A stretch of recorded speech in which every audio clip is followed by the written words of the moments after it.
Господине Христовски, благодарам за ова интервју. Благодарам што дојдовте и за можноста да бидам дел од вашата емисија.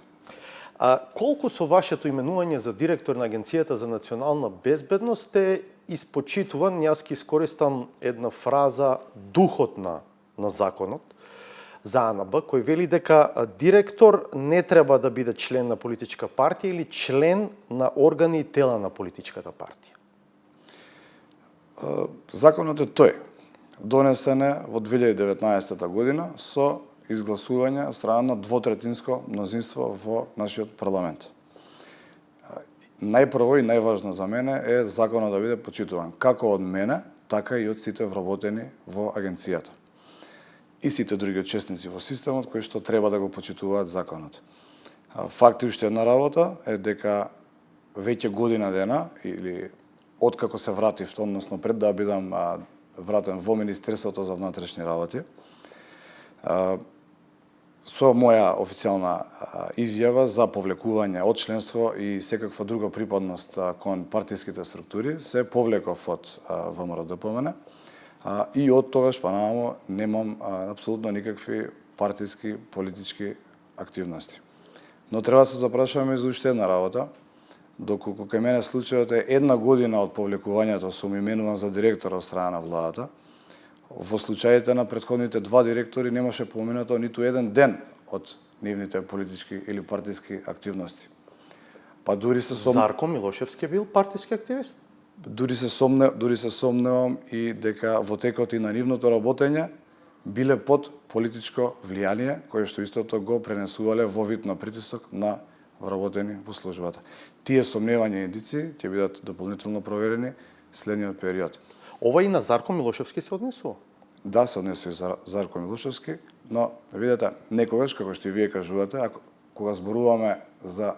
не зборуваме за легислативата, дали е некој член или не е член, доколку зборуваме за духот на позицијата и законот, кај што се поставува услов, поважно е за тоа дали некој има партиски влијанија од одредени политички моќници во државата. Тоа е и прашањето за духот на законот, ама дали, како да кажам, едно неправо може да се покрие со друго неправо? Дали вие оправдувањето за вашето именување, со оглед на вашиот партиски бекграунд, ќе зборуваме и за тоа кога сте се отчлениле и така натаму, што се случувало потоа, може да се покрие со тоа што сега вие ги обвинувате претходниците дека биле блиски. Мојата паралела, која што сакам да истакнам, е токму тоа дека покрај моето формално отчленување од партија е пропратено и со моја апсолутна политичка неактивност во изминатиот период, а посебно тоа ќе биде покажано на дело од првиот ден на моето именување, па во следниот период, а тоа владата, институциите и граѓаните ќе може да го видат на дела, а тие дела ќе бидат зачувување и подобрување на безбедносната состојба во државата, односно единствената надлежност за која што ја има агенцијата, внатрешната безбедност на државата. Ако за Виктор Димовски, бидејќи сега ги споменавте двајцата претходни директори, има информации дека бил дел и од структурите на СДСМ, за Зарко Милошевски такви информации немаше и тој во јавноста мислам дека е перцепиран како професионалец. Сомневањата кои што доаѓаат за претходниот директор не се однесуваат на негово членување и партиски активности во штабовите на претходната власт, туку се однесуваат за евентуални сомнежи и индиции за негово политичко влијание во рамките на Агенцијата за национална безбедност, што според мене е пострашно од членување во политичка партија и политички активности во рамките на партијата. Сега, вие велите дека во декември минатата година сте се отчлениле од ВМРО-ДПМН, во февруари минатата година сте избран односно назначен за претседател на градскиот комитет. Во меѓувреме има трага на социјалните мрежи, на вашите постови за дел од објавите кои што ги имате објавувано. Ке дозволите да прокоментираме дел од нив и заедно во контекст на тоа дали тоа што формално сте се отчлениле значи и дека сте прекинале со активност која што била во функција на партијата. Да речеме, ова е една објава од 25 септември, пред помалку од еден месец. Вие заедно со Јане Мицевски, во позадина се гледа седиштето на ВМРО-ДПМН, велите ја чуваме организацијата, со државното знаме. Уште еден само пример ќе покажам па ќе коментираме. Ова е уште по тазе од 3 октомври. Вие правите селфи. Ова е градскиот комитет на ВМРО ДПМН во простории на улица Македонија во Скопје. Пораката е Скопје се буди. Сега ова се сепак некакви пораки во партиска функција и поддршка. Како го коментирате ова? Јас не гледам партиска поддршка и позадина во овие слики. Доколку сметав дека има, тие слики ќе ги избришев пред да бидам именуван директор. Тие слики се уште стојат на мојата Facebook страна. Полошо ќе беше, после ќе велевме директорот бришал слики. Па да, но пред да бидам директор, сигурно некој не знаел дека би бил директор и сигурно некој не правил анализа на мојата Facebook страна. Поради тоа и го тврдам ова. Видете, Што барате во градскиот комитет на ВМРО ДПМН? Тоа е блиц слика со моите пријатели, предходни соработници во градскиот комитет на ВМРО ДПМН, блиц слика на поминување. Инаку тоа е штаб на градскиот комитет, но повеќе во изминатиот период беше граѓанска канцеларија, каде што многу граѓани има можност да влезат внатре и да разговараат со кој било член од партија или државен функционер. Тој беше и поентата на таа канцеларија. Инаку, дури од законски аспект, не постои никаде забрана за влез во партиски штаб. Забраната е за членување и партиски активизам и да се биде дел од партиските структури на која било политичка партија. СДСМ одржува пресконференции деновиве, ви бара оставка, се сомнева дека освен оваа одредба за тоа дека директорот на АНБ не треба да биде член на партија или член на органи на партија, не исполнувате и други одредби од законот, го споменуваат 5-годишниот стаж на раководна позиција, исто така сертификатот за познавање на англиски јазик.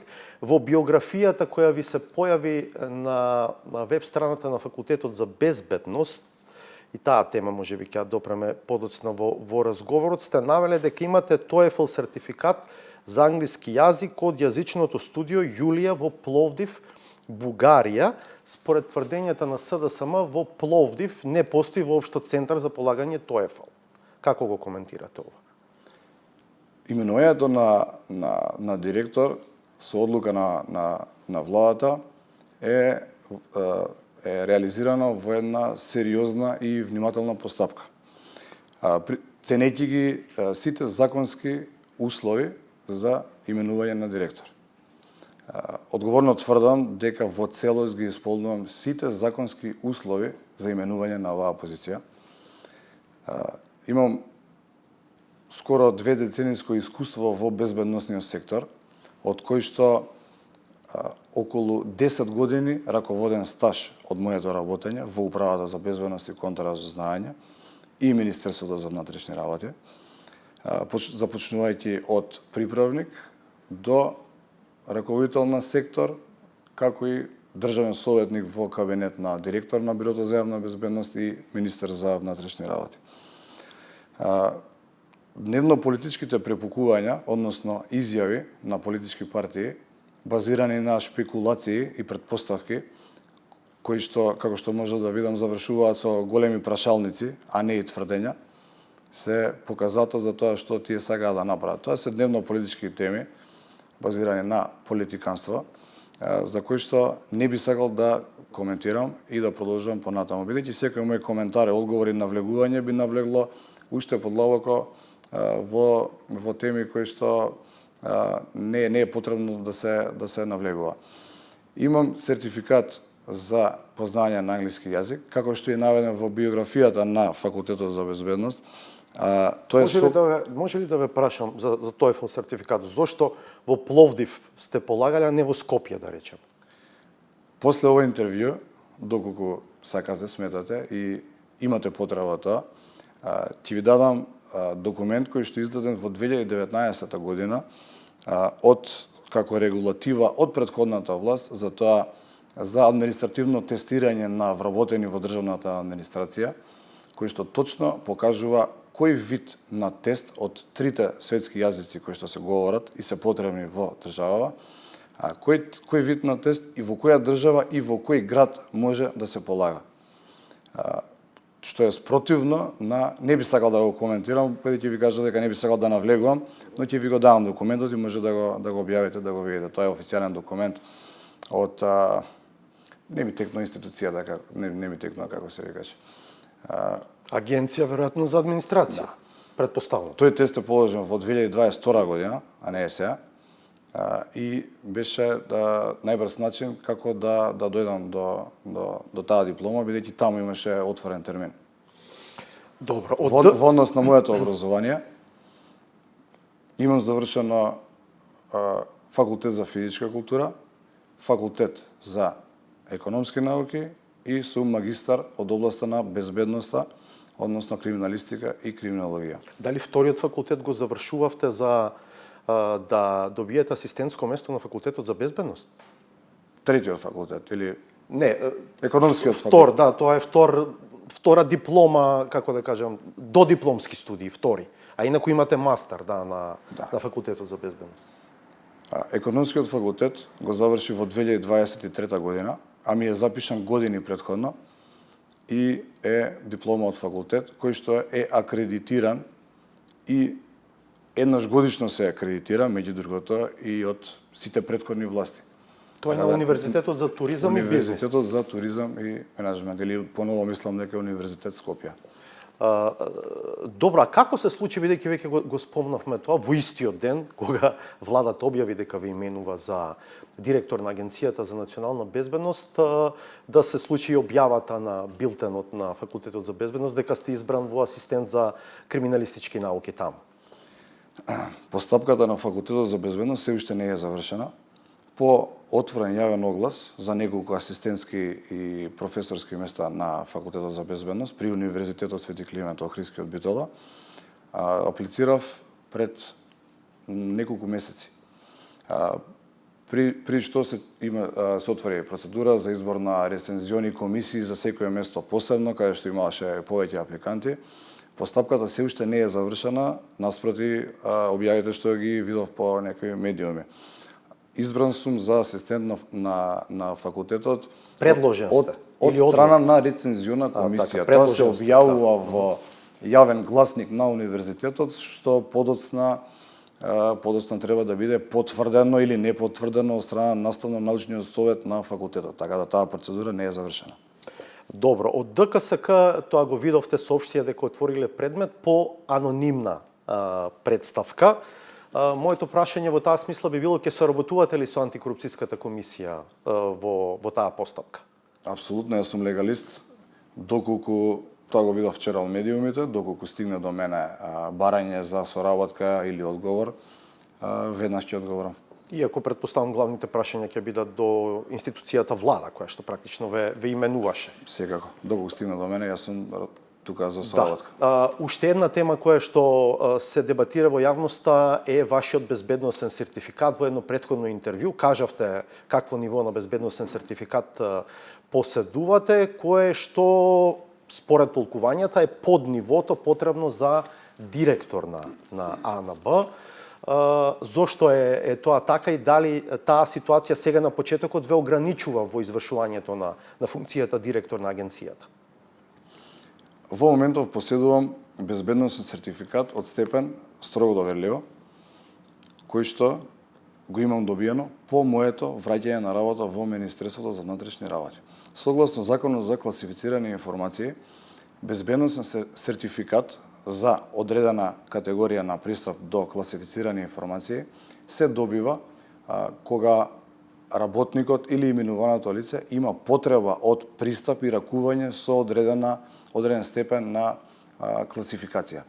Значи, не се бара и не се доделува сертификат за позиција која што е потенцијална, туку во моментот на поставување на одредена позиција, дали се работи за функционер или за инспектор во Министерство за внатрешни работи или за која било друга позиција во државата, барањето се прави и изработката на безбедносна проверка и изработка на сертификат по стапување на позиција. Во моментот ракувам со класифицирани информации од степенот на сертификат кој што го поседувам во моментот. Тоа е строго доверливо. ја опфаќа работата на околу 99% од информации кои што овие 5 дена стигнуваат до мене.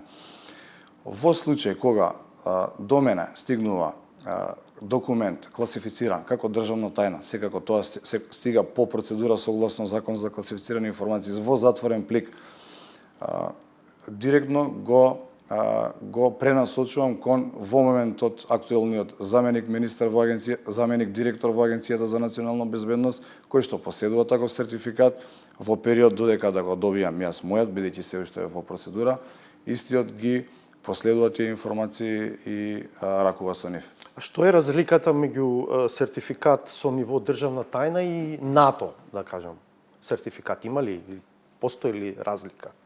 Државна тајна е национален сертификат за во рамки на тоа што се работи во државата, НАТО сертификат е за ракување со документи од меѓународни организации и документи по заштита на НАТО. Вам ви треба и таков сертификат? Да.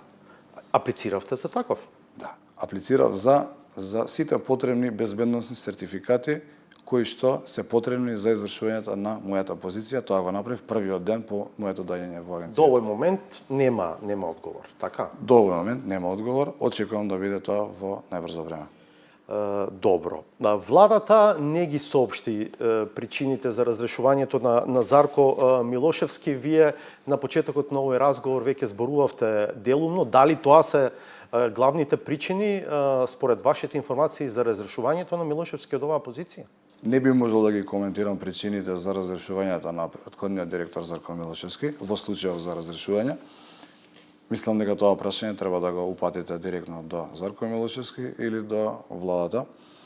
Во меѓувреме јас можам да кажам дека понатаму во текот на моето работење, покрај тоа што ќе бидам насочен напред кон подобрување на условите за работа, професионализација на службата, во насока на тоа да станеме респектибилен партнер на меѓународната безбедносна заедница. Ќе обрнам внимание и на тоа што се правило и во претходниот период. Не мислам само во периодот на Зарко Милошевски, туку и на повеќе директори во претходниот период.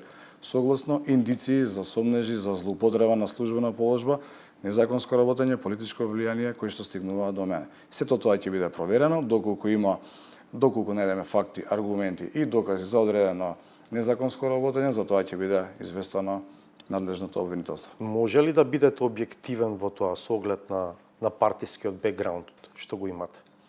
Ниту смеам, ниту можам, ниту сакам, ниту ќе бидам политички ќе делувам во мојата работа во Агенцијата за националната безбедност.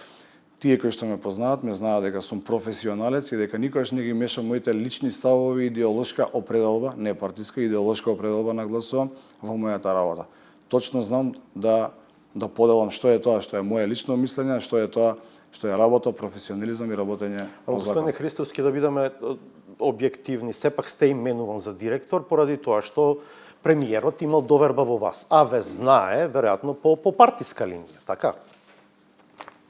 Со премиерот се познаваме повеќе години, имаме изградена меѓусебна доверба и сметам дека тоа е сосема нормално, бидејќи тоа е пример во сите европски земји, како и во Соединетите Американски држави. Веднаш по именувањето на нова влада, нов премиер или ново раководство на една држава, први за промена се директорите на безбедносните агенции. Околу односите со пријателските странски служби, сега во одредени кругови се зборува за тоа дека со оглед на тоа што реков, имате партиски бекграунд, дека е можно дел од нив да ја екскомуницираат нашата служба. Можно е такво нешто да се случи? Васко, мојот личен однос со нашите стратешки партнери, како и други безбедносни служби од западната хемисфера, датираат од многу одамна. Во текот на моето професионално усовршување, мојата работа во Управата за безбедност и контраразузнавање, сум поминал многу тренинзи и обуки во странски пријателски земји, како и во земјата. Учествував во многу работни групи, во многу проекти поврзани со безбедноста на оваа држава. и како и во подобрување на соработката со останати безбедносни служби. Таа соработка, тие контакти ги користам, и денеска ќе ги користам и понатаму. Со во една реченица можам да кажам дека имам одлична соработка со нашите стратешки пријатели.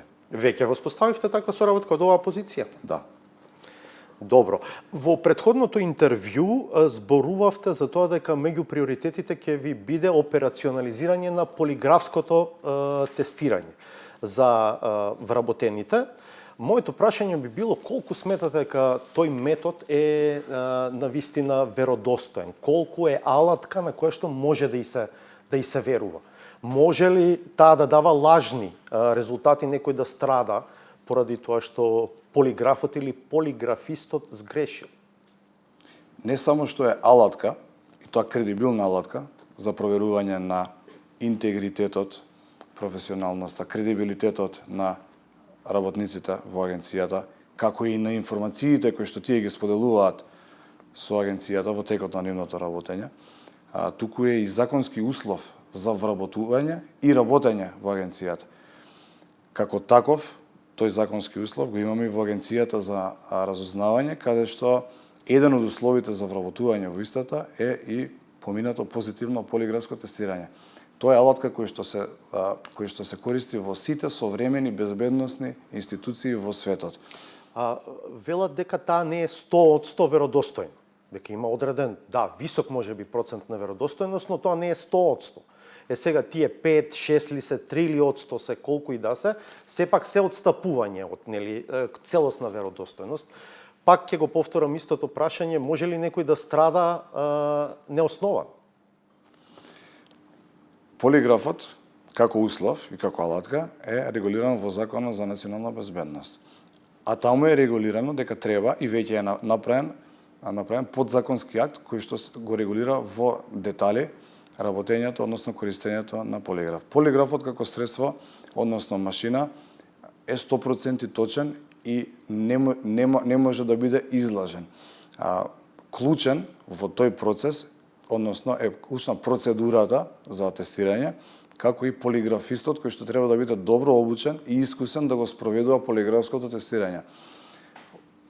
Пред известно време има вработено полиграфист во Агенцијата за национална безбедност, кој што ќе биде надополнет во наредниот период со нови вработени или вработени дел од постоечките вработени во агенцијата, кои што со помош на меѓународни конекции и поддршка ќе бидат соодветно обучени за да нема само еден, туку да бидат повеќе и целата таа постапка да биде непристрасна и професионална. И секако тоа знаете дека не може да биде доказ за на суд, но може да биде индиција за одредено незаконско, непрофесионално, неетичко однесување и работење во рамки на агенцијата. Но доколку има во истата произлезат индиции за сторување на некој кривично дело, тоа не може да биде доказ, но може да биде индиција која што во соработка со соодветни државни органи за гонење на кривични дела и обвинителството секако би се постапувало и понатаму. Малку циничен да бидам, директорот на АНБ треба да биде подложен на полиграфско тестирање. Не актуелниот, генерално се зборувам. Тоа законот не го одредува, но зашто да не? Треба да земеме искуства од современи безбедносни системи и служби и да се види, да се направи анализа дали е тоа добро или не е добро. Според мене зашто да не? Ја би прифатил. Малку за најавената реформа во АНБ. Вие во пост на Facebook на 1 септември практично ќе ја погребете, ајде вака малку по-слободно да се изразам, АНБ, со тоа што велите нека е честит петтиот и последен роден ден на Агенцијата за национална безбедност, шупливите темели на формирањето на новата агенција во старт го зацртаа и краткиот рок на трајање, дојде време на темелни реформи и нов почеток.